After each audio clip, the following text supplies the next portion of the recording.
before starting this tutorial, make sure that you have the proper session open. Make sure it is the Beat Drop Live Intro 2 bass session, and you should be good to go. So in this tutorial, we're going to learn how to add a bass line to our existing drum track. And the way that we get started is by adding a new MIDI track.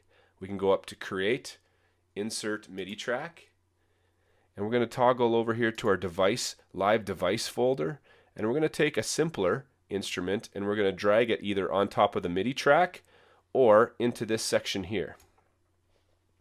Another way to do it is by simply, I'm just going to delete this, another way to do this is simply making sure a MIDI track is selected, double click the simpler instrument and it will load right onto that MIDI track. And let's go ahead and Command R and rename this track to bass. Let's keep our things nice and organized. You'll notice here it's got one cell that you can drop samples onto. Let's navigate to with our file browser to our desktop or wherever we downloaded this thing and go to the Live Intro folder into the Samples folder. Not the drum samples, but just the samples. It should say Mini Moog Saw. Drop that onto the Drop Sample Here section. Now if you have a MIDI keyboard or a controller of some type, you can sample by playing the keys and you'll hear the sound sampled across the keyboard. Another way, if you don't have a MIDI controller, if you hit caps lock on in Ableton Live, the keyboard then turns into an actual musical keyboard, and it's handy in a tight pinch if you're on an airplane or in a tight spot and you don't have room for a MIDI controller. So let's move up to this empty MIDI clip in our bass track and double click. Again, it makes a 1-bar MIDI clip just like we did in our drums. However, this time we want to make a 2-bar clip. So the way that we do that is we go down to this parameter under length and we click and drag up till it says 2. So if I click play here on our clip, 2, 2, 3, 4, 1, 2, 3, 4, 2. You get the idea. So it's 2 bars that we've made, and that's what we want. I'm simply going to use my mouse to click in the notes. As long as this preview button is clicked, you'll be able to preview the notes as you go down the piano roll. And because I know what samples are coming and what will fit, I'm going to double click here on this F-sharp 3. When you draw notes with your arrow, you'll notice that they get drawn on dependent upon the grid that you've set up. If you right click and I was to change this to 8th notes, you'll notice when I click, they'll actually lock into 8th notes.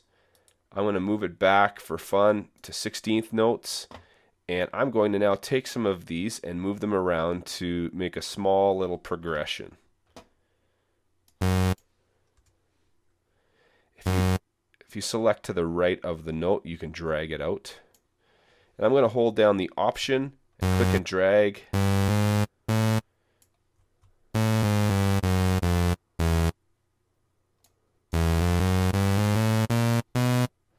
So I just went on beats 1, beats 3, the start of, and beats 1 of 3 and 3 of bar 2. So it sounds like this. So really simple. Let's extend these out.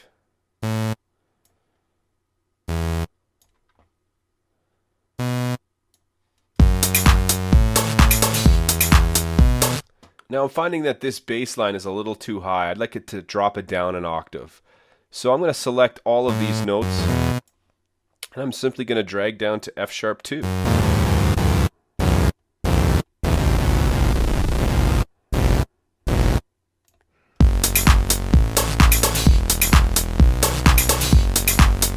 So that sounds a little bit meatier, definitely a little bit better.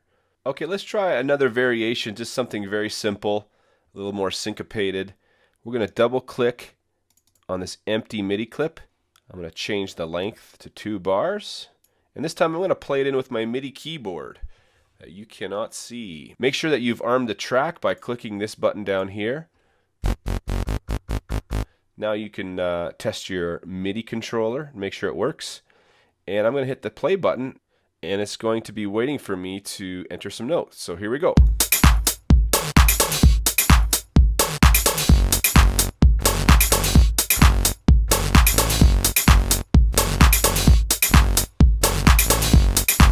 Okay, so that was just one pass. It's a little bit sloppy, But let's see if we can quantize this and fix this. So I am going to right click and I'm going to change my grid to eighth notes, and I'm going to select everything, right click, and I'm going to say quantize settings. Now we can tell this to quantize to our grid, our current grid, or to eighth notes. Either one would work. I want to do it to eighth notes, or current grid would work. And just to start's fine, and 100%. So it should snap it to exactly where I want it to go. And if I press play,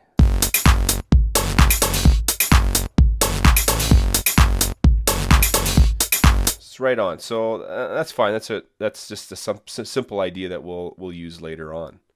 So let's keep track of our clips just so we know what's going on.